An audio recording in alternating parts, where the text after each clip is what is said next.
Hey, Paul, this is Dan, Big Money Recruiting. How are you? Hey, thanks for calling, Dan. So what can you tell me about the job?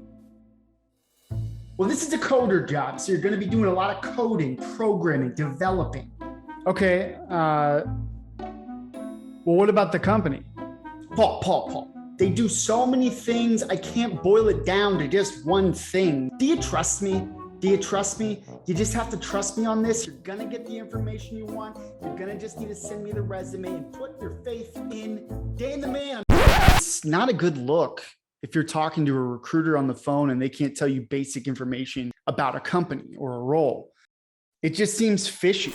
It's not a good feeling as a recruiter either when you get asked a question that you know you probably should know the answer to, but you just haven't been able to track down the hiring manager to get it.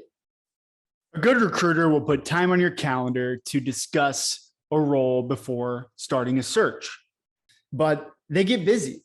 So it's on you as a hiring manager to not make any assumptions about what your recruiter, whether they're an internal recruiter or a third party, knows about your company, your open role, and your team. So today I want to give you 4 key things that you must, as a hiring manager, make sure your recruiting team knows before they start working on an open role for you.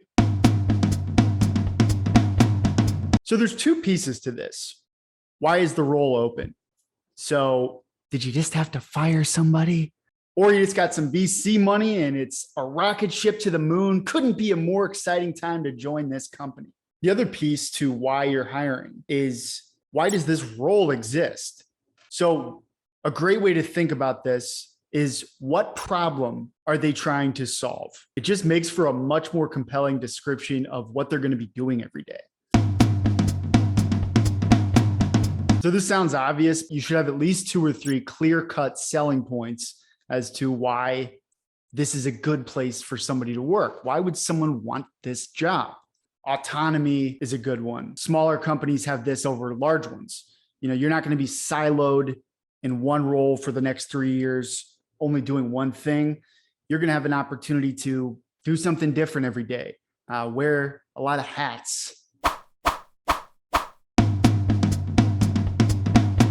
So job seekers want to know, am I going to be stuck in this role for the next 5 years and that's my ceiling? Or is this a company where I can be promoted every 3 years, every 2 years, and achieve my long-term career goals? Great workers want to go somewhere where they have the opportunity to get better and improve and grow. I have a client that's company motto is, we hire hard and we manage easy, meaning their interview process is very difficult. They're very selective. And in turn, they give their employees a lot of freedom and a lot of decision-making. As a job seeker, that tells you the people who actually made it through this process are people I could potentially learn something from and actually might want to be around. You should be able to tell a candidate what your interview structure looks like. Are they going to be doing code challenges? Are they going to be on a Zoom call where they have to be put together, or is it just going to be a phone call? People want to know how much time they're investing into a process. How quickly are you going to make a decision? What am I getting myself into by starting an interview process with your company? And there you go. By equipping your recruiters with those 4 pieces of info, you're setting yourself up for success and getting yourself one step closer to hiring that amazing candidate that you desperately need. This has been Brian Lee, Lion's Eye Recruiting. Happy hunting.